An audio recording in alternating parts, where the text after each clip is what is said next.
नहमदुहु व नुसल्ली अला रसूलिहिल करीमी अम्मा बाद। 38 नंबर सफ़ा है, 47 नंबर हदीस है। वअन मुआज़ बिन जबल, हज़रत मुआज़ बिन जबल रज़ी अल्लाहु अन्हु से रवायत है।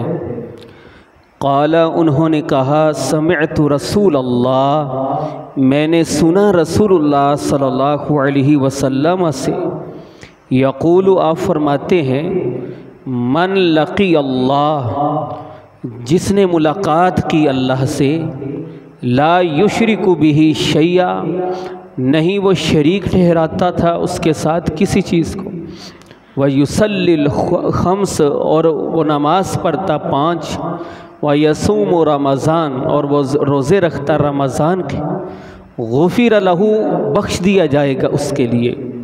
क़ुल्तु, कहते मैंने कहा, अफ़ला उबश्शिरुहुम, क्या मैं उन्हें खुशखबरी ना सुनाऊँ या रसूल अल्लाह, ए अल्लाह के रसूल सल्लल्लाहु अलैहि वसल्लम।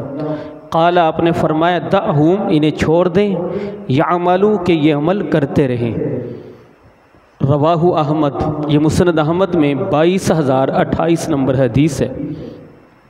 ये हदीस इससे मिलती जुलती पीछे भी रवायत गुज़री है कि हज़रत मुआज़ बिन जबल रज़ी अल्लाह फरमाते हैं कि मैंने रसूलुल्लाह सल्लल्लाहु अलैहि वसल्लम से सुना, आप फरमाते हैं कि जो शख्स फौत होने के बाद अल्लाह को इस हालत में मिला कि मतलब जब उसे मौत आई, जब वो फौत हुआ, उसका उस वक़्त अक़ीदा ये था कि उसने अल्लाह के साथ किसी चीज़ को शरीक नहीं बनाया।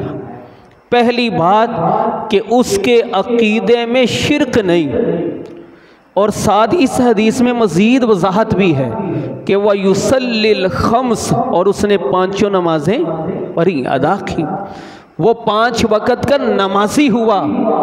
वह यसूम रमज़ान, साल भर रमज़ान आता है और उसके वो रोज़े रखने वाला हो, गुफ़िर लहू, उसे बख्श दिया जाएगा।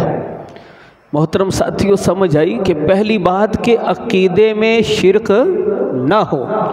अगर शिरक हुआ, आसमान से लेकर ज़मीन तक भी नेकियां इंसान ले आए, अगर उनमें शिरक हुआ, वो किसी काम की नहीं। मक्का के मुशरिक बैतुल्लाह के तवाफ़ करते, हज और उम्रा करते, हाजियों को सत्तू घोल घोल कर पिलाते, बैतुल्लाह की सफाई करते, बड़ी खिदमत करते, बज़ाहिर बहुत भरे अच्छे अच्छे अमल करते, लेकिन उनके अक़ीदे में शिरक था, कुफर था, उनका ये अमल कोई भी उनके काम नहीं आया। इसलिए मोहतरम साथियों, ये अक़ीदा तौहीद लाज़िम व मलज़ूम है, वरना जन्नत नहीं मिल सकती। कि इंसान का ये अक़ीदा हो कि अल्लाह के अलावा इबादत के कोई और लायक नहीं है, अल्लाह का कोई शरीक नहीं है, अल्लाह का कोई हमसर नहीं है, कोई और दाता गंज बख्श फैज़ आलम नहीं है, कोई और नफ़ा नुकसान का मालिक नहीं है, कोई और मुख्तार कुल नहीं है, कोई और गौस नहीं है, कोई और दस्तगीर नहीं है, सिर्फ एक अल्लाह है। ये अक़ीदा तो ही शिरक ना हो, तवीज़ ना बांधता हो, गले में तवीज़ ना डाला हो, बाजू पर ना बांधा हो, तकिए के नीचे ना रखा हो, है घर में ऊपर ऊँट की हड्डी ना रखी हो, जी जिन्नात नहीं आते, अंदाज़ा करें लोगों का भी है, वो जो गाड़ी वगैरह उसके पीछे काला कपड़ा ना बांधा हो, ये सब शिरक में है। गैरुल्लाह की कसम ना उठाता हो, फरमाया जो शिरक नहीं करता, और दूसरी चीज़ के 5 वक़्त का नमाजी हो, 5 वक़्त की नमाज। क़यामत के दिन पहला सवाल ही नमाज के बारे में होना है। अगर इसमें रह गया, फिर बाकी सब में वो फेल हो जाएगा। अगर इस सवाल में पास हो गया, उम्मीद है बाकी सवालों में भी पास हो जाएगा। इसे मामूली ना समझे मोहतरम साथी। जवान बेटा नमाज नहीं पढ़ता, कहते हैं खैर है, बाप को परेशानी नहीं, बेटा स्कूल ना जाए नाराज़ हो जाए, कॉलेज ना जाए नाराज़ हो जाए, कारोबार में काम पर ना जाए नाराज़ हो जाए, नमाज के लिए ना जाए तो बाप नाराज़ ही ना हो। बेटा नमाज नहीं पढ़ता, भाई नमाज नहीं पढ़ता, रिश्तेदार नमाज नहीं पढ़ता, महल्लेदार नहीं पढ़ता, ये मामूली बात नहीं है। नमाज के बगैर बख्शिश नहीं।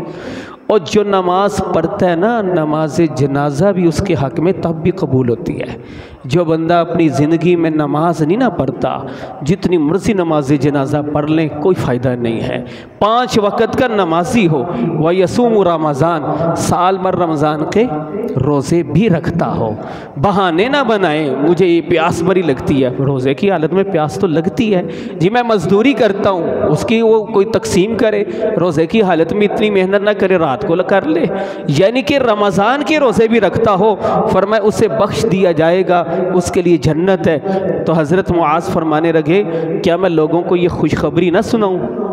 पैगम्बर अलैहिस्सलाम ने उस मौके पर फरमाया कि अभी रहने दें, इनको अमल करने दें। लोग सिर्फ ये ना समझ लें कि अक़ीदा तौहीद और नमाज और रोज़ा बस यही काफ़ी है, बाकी वो ज़कात दीगर आमाल के खैर है, वो सारे अमल करें ताकि जितने अच्छे अमल होंगे उतनी ज़्यादा रब की क़ुर्बत मिलेगी है, उतना ज़्यादा उनको जन्नत में आला दर्जा मिलेगा। तो इसलिए मोहतरम साथियों, हम पाबंदी करें, एक तो अपने अकीदे को हमेशा सही रखना है। जैसी मर्जी हालत हो, परेशानी आ जाए, आजमाइश आ जाए, अल्लाह आजमाइश के ज़रिए आजमाता है ना इंसान को कि क्या अब तो नहीं ये गैरुल्लाह की तरफ जाता। दूसरा, नमाज़ों में कोताही ना हो, और रमज़ान आता है ज़िंदगी में तो कभी भी एक रोज़ा बिला वजह नहीं छोड़ना, और दीगर नेक आमाल करने हैं तो अल्लाह की तरफ से हमारे लिए इंशाअल्लाह जन्नत पक्की हो जाएगी। अब मुआज़ बिन जबल रज़ी अल्लाहु अन्हु से रवायत है, क़ाला, उन्होंने कहा, समिअतु रसूल अल्लाह, मैंने सुना रसूलुल्लाह सल्लल्लाहु अलैहि वसल्लम से, यक़ूलु, आप फरमाते हैं, मन लक़ी अल्लाह, जो मिला अल्लाह को, ला युशरिकु, नहीं वो शरीक ठहराता, बिही, उसके साथ, शैआ, किसी चीज़ को, व युसल्लिल खम्स, और वह नमाज पढ़ता है 5, व यसूम रमज़ान, और वो रोज़े रखता है रमज़ान के, गुफ़िर लहू, बख्श दिया जाएगा उसके लिए। क़ुल्तु, मैंने कहा, अफ़ला उबश्शिरुहुम, क्या पस नहीं मैं खुशखबरी दूँ इन्हें, या रसूल अल्लाह, ए अल्लाह के रसूल। क़ाला, आपने फरमाया, दाहुम, इन्हें छोड़ दें, या अमलू, ये अमल करते रहें। अल्लाह रब्बुल आलमीन हमें समझने और अमल करने की तौफ़ीक़ अता फ़रमाए।